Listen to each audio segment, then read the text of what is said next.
Bazı otomobiller pistte doğar, bazıları ralli etaplarında. Nissan Z otoyolda doğdu. Gece yarısı şehrin uyuduğu saatlerde. Bir devir göstergesi, bir hız ibresi. Bu hikaye sadece bir otomobilin hikayesi değil. Bu Nissan'ın hayatta kalma mücadelesinin ve Japon mühendisliğinin batıya meydan okumasının ve hızın illegal romantizminin hikayesi. Bu Z'nin hikayesi. Hadi başlayalım.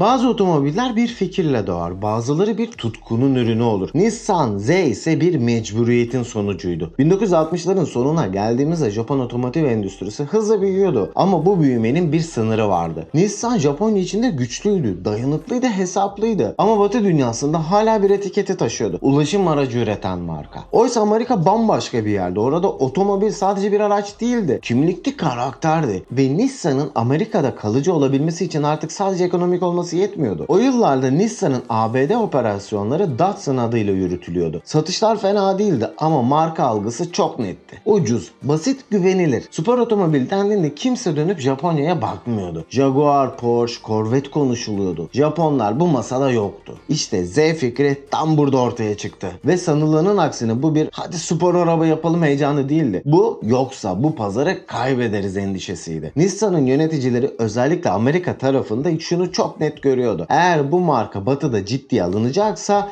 duygusal bir otomobil üretmek zorundaydı. Ama bunu Avrupalılar gibi pahalı yapamazlardı. Amerikalılar gibi büyük motorlu da yapamazlardı. Japonların tek şansı vardı. Daha hafif, daha dengeli, daha akıllı bir spor otomobil. Ve bu noktada iş sadece mühendislikten çıktı. Bir karakter arayışına dönüştü. Nasıl daha hızlı oluruz değil, nasıl daha ikna edici oluruz sorusu sorulmaya başlandı. Bir şehir efsanesine göre o dönem Nissan içinde bazı yöneticiler spor otomobil fikrinin tamamen rafa kaldırılmasını ister. Bu bizim işimiz değil diyenler olur. Tabi buna dair yazılı bir kanıt yok. Ama Japon otomotiv kültürünü bilenler için bu hiç de şaşırtıcı bir hikaye değildir. Çünkü risk Japon kurumsal yapısında her zaman temkinle karşılanır. Ama birileri bu riski almak ister. Ortaya çıkan fikir nettir. 6 silindirli bir motor, önden motorlu, arkadan itişli bir düzen. Gereksiz hiçbir şey yok. Ama sürücüyü merkeze alan bir otomobil. Bu fikir aynı zamanda bir meydan okumadır. Biz de yapabiliriz deme cesaretidir. O yıllarda Japon otomobilleriyle ilgili batıda dolaşan bir başka söylenti daha vardır. Amerikalı sürücülerin bazı Japon prototiplerini fazla dengeli bulduğu, hatta tehlikeli derecede kolay sürüldüğünü söylediği anlatılır. Bu da bir şehir efsanesidir ama ilginçtir. Z'nin karakteri tam olarak bu söylentinin üzerine inşa edilir. Kolay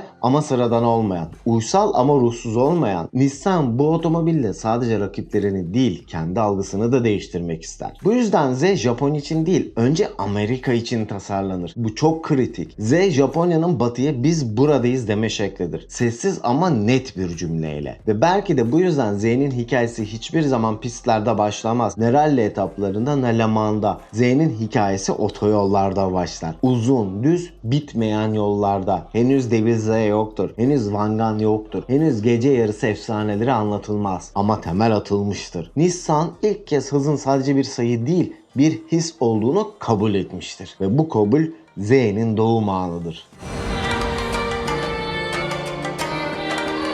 1969 yılına gelindiğinde Nissan artık geri adım atamayacağı bir noktadaydı. Fikir vardı, karar alınmıştı. Ama asıl soru şuydu: bu otomobil nasıl görünecekti? Japon mühendisliği genelde içe dönüktür. Fonksiyon önce gelir. Tasarım çoğu zaman bu fonksiyonun arkasından yürür. Ama Z için bu yeterli değildi. Çünkü Z ilk kez duyguyla satılacaktı. Ortaya çıkan silüet dönemi için şaşırtıcıydı. Uzun bir burun, geriye doğru çekilmiş bir kabin, kısa bir arka bölüm. Bu oranlar Japon otomobiller için alışıldık değildi ama Batı dünyası için çok tanıdıktı. Bir yerde Ferrari, bir yerde Jaguar'ı, hatta bazı açılardan Corvette'i çağrıştırıyordu. Bu benzerlikler o dönem çok konuşuldu. Hatta Japonların kopya yaptığına dair söylentiler bile çıktı. Z'nin tasarımı biz de sizin gibi olabiliriz demiyordu. Biz sizi anlıyoruz diyordu. Ve bu çok daha güçlü bir mesajdı. Kaputun altında ise 6 silindirli bir motor vardı. O dönemin şartlarına göre ne devrimsel ne de iddialı pahalı sayılırdı ama dengeliydi ve en önemlisi ulaşılabilirdi. Z'nin en büyük kozu burada ortaya çıktı. Bu otomobil Porsche kadar pahalı değildi, Jaguar kadar kaprisli de değildi ama sürücüsüne spor otomobil hissini fazlasıyla veriyordu. Amerika'da insanlar ilk kez şunu konuşmaya başladı: bu fiyata bu kadar iyi bir şey olabilir mi? İlk test sürüşleri yayınlandığında eleştiriler çok netti. Direksiyon hissi övülüyordu, dengesi övülüyordu, sürüşü şaşırtıcı derecede kolay bulunuyordu. Rivayete göre bazı Amerikalı test sürücüleri Z'yi fazla affedici bulur. Hatta bu yüzden tehlikeli olabileceğini söyleyenler çıkar. Ama Z'nin karakteri düşünüldüğünde bu söylentiler kulağa hiç yabancı gelmez. Çünkü Z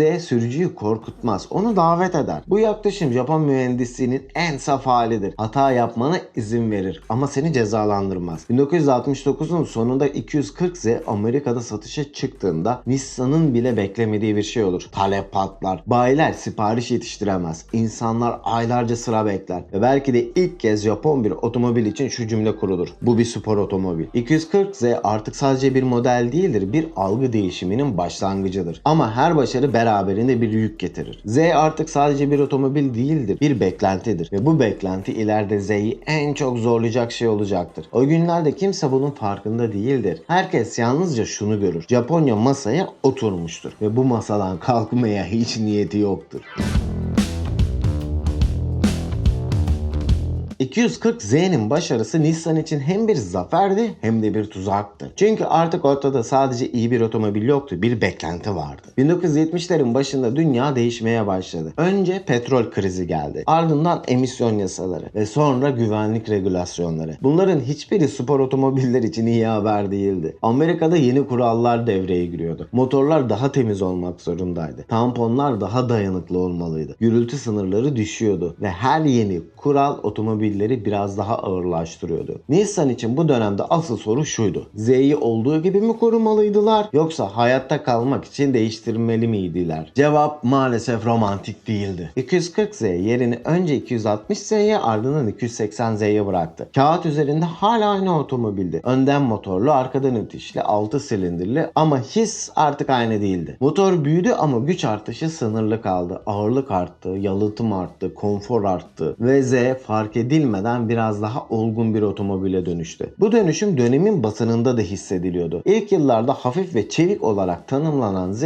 artık dengeli ve rahat olarak anlatılıyordu. Bu kötü bir şey miydi? Aslında hayır, ama Z'yi Z yapan şey de tam olarak bu değildi. Bu sadece Nissan'ın yaşadığı bir sorun değildi. 1970'lerde pek çok spor otomobil aynı kaderi paylaştı. Daha güvenli oldu, daha sessiz oldu ama biraz daha ruhsuz oldu. Z hala iyiydi, hala hızlıydı ama artık eskisi kadar keskin değildi. Ve belki de ilk kez şu soru sorulmaya başlandı: Z ne olmak istiyor? Bir spor otomobil mi yoksa bir GT mi? Nissan bu soruya net bir cevap veremedi. Çünkü pazar net değildi. Müşteriler çelişkiliydi. Bir yandan performans istiyorlardı, bir yandan konfor. Z bu iki dünya arasında sıkıştı. Bu dönemde Z hala satıyordu, hala seviliyordu ama artık kimse devrim kelimesini kullanmıyordu. Ve belki de en önemlisi şuydu: Z artık kimseyi şaşırtmıyordu. Bu çok tehlikeli bir şeydir. Çünkü spor otomobiller için şaşırtmak var olmanın temel şartıdır. Z 1970'lerin sonunda hala hayattaydı ama ilk kez yavaşladığı hissediliyordu. Fırtına henüz kopmamıştı ama hava değişmişti. Ve Z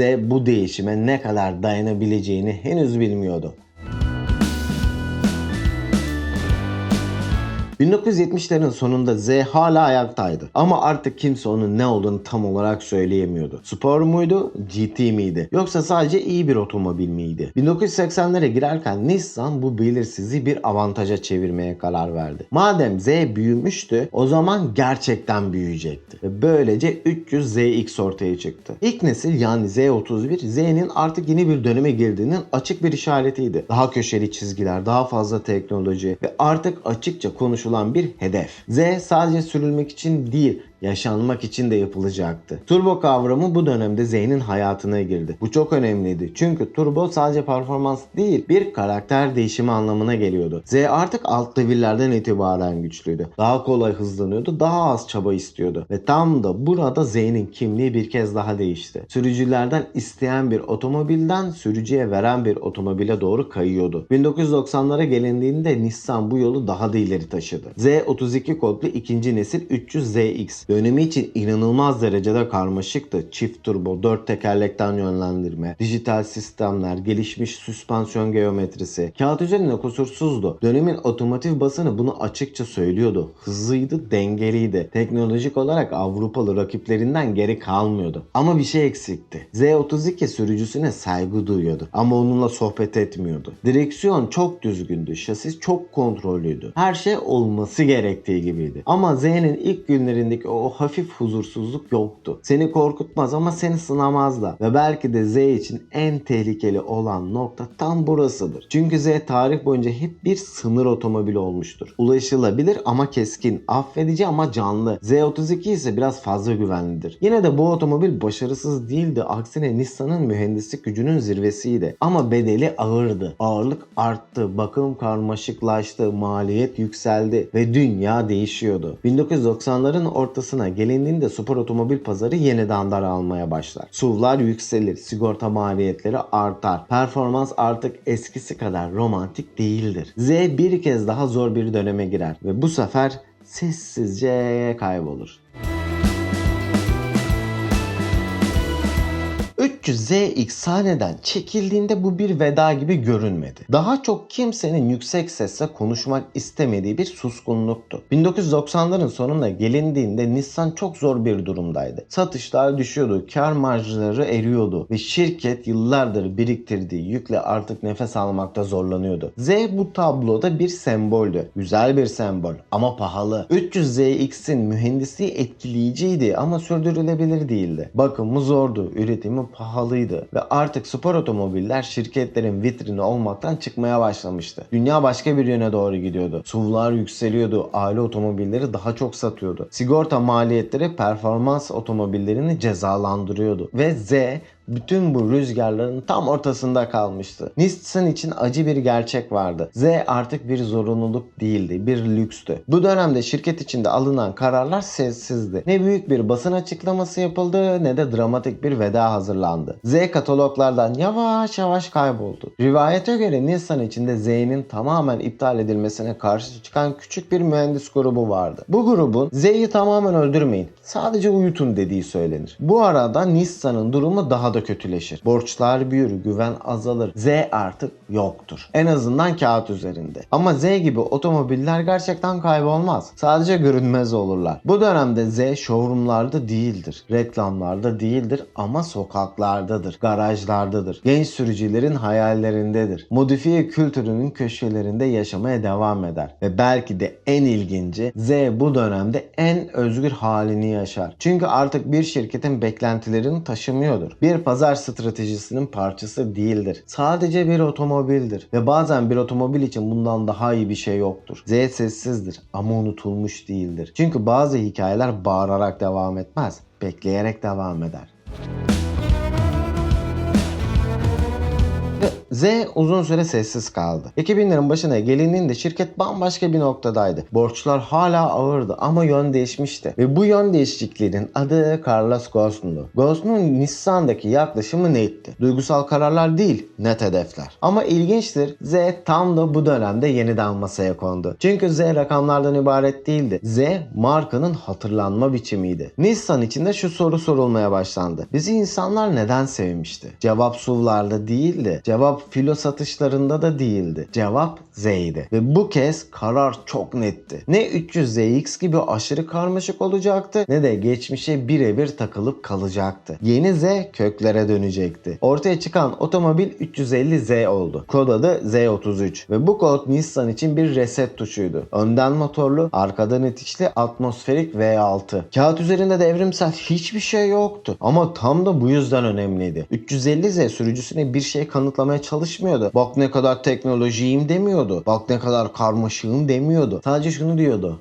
Gel sür. VQ motor bu felsefenin kalbinde yer alıyordu. Yüksek devirle değil, kesintisiz güçle konuşuyordu. Bu motorun sesi 300ZX'in steril dünyasından sonra daha ham, daha mekanikti. Direksiyon daha ağırdı. Şasi daha açıktı. Hatalar daha görünürdü. Ve işte tam bu noktada Z tekrar Z oldu. 350Z pist için mükemmel değildi. Ama pistte mutluydu. Drift için tasarlanmamıştı ama driftte yaşıyordu. Bu çok önemli bir farktır. 350Z mükemmel olmadığı için sevildi. Kontrol edilebilir olduğu için değil, anlaşılabilir olduğu için. Bu otomobil sürücüsünü yargılamaz ama hatalarını da gizlemez ve Z'nin asıl dönüşü burada gerçekleşir. Artık Z showroomlarda değil, otoparklarda konuşuluyordu. Sokakta yaşıyordu, gece yaşıyordu. Henüz Van Gun Midnight'taki Devil Z'ye bağlanmadık ama ruh çoktan oradadır. Çünkü 350Z hızın illegal romantizmini hatırlatır. Bir hedefe varmak için değil, gitmek için var olan otomobilleri. Z geri dönmüştü ama bu sefer sessiz değil.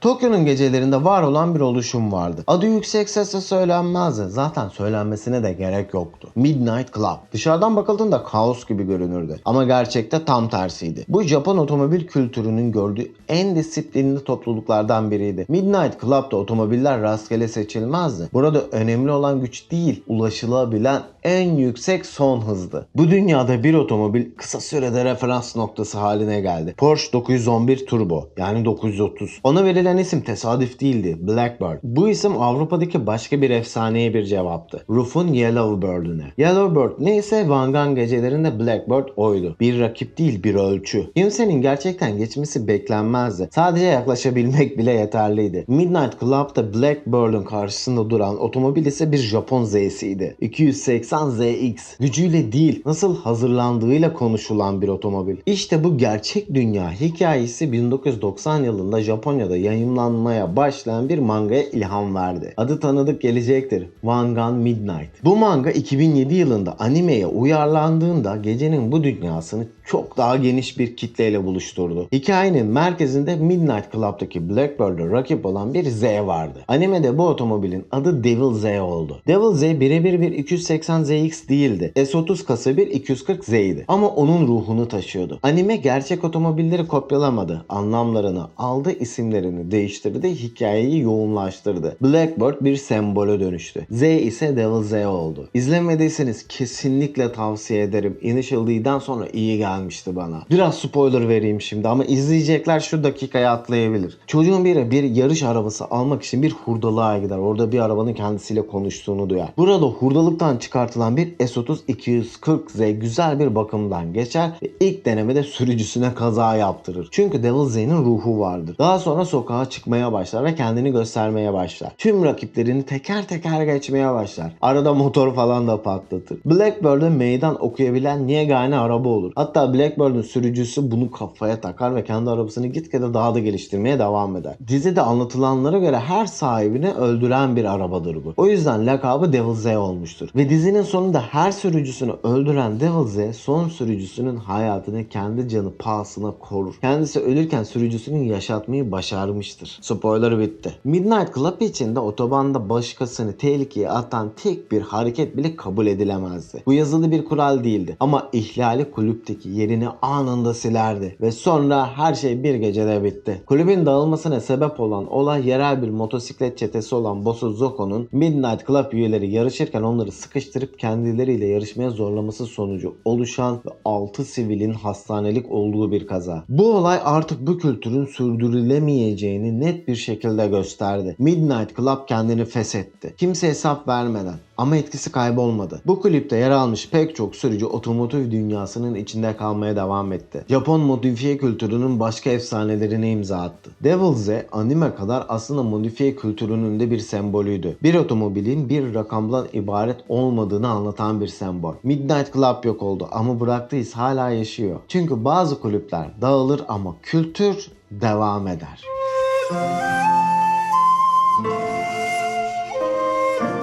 Z'nin hikayesi burada bitmiyor ama artık başka bir soruyla devam ediyor. Z hala aynı mı? 2000'lerin ortasında 350 Z ile yeniden doğan bu seri zamanla bir kez daha değişti. 370 Z geldi. Daha sertti, daha oturmuştu, daha olgundu. Ama 350 Z'nin taşıdığı o ilk gün duygusu biraz daha geri çekilmişti. Bu kötü bir şey değildi ama tanıdıktı. Çünkü Z'nin kaderi hep böyle olmuştu. Her nesilde biraz daha büyümek, biraz daha ağırlaşmak, biraz daha sessizleşmek ve sonra yeni Z ortaya çıktı. Tasarım geçmişe açıkça göz kırpıyordu. 240Z'nin silüeti, 300ZX'in yüz ifadesi. Hepsi bilinçliydi. Bu bir nostalji oyunu değildi. Bu bir hatırlatmaydı. Kaputun altında turbo vardı. Dünya değişmişti. Emisyonlar, regülasyonlar, gerçekler. Ama ilginç olan şuydu. Manuel şanzıman hala oradaydı. Bu küçük gibi görünen detay Z'nin ne olmak istediğini çok net anlatıyordu. Z hala sürücüyle konuşmak istiyordu. Belki artık Vanguard gecelerinde doğmamıştı. Belki Devil Z gibi lanetli değildi. Ama hala aynı soruyu soruyordu. Burada mısın? Bugünün Z'si daha hızlı, daha güvenli, daha hesaplı. Ama hızla kurulan ilişki hala aynı çizgide duruyor.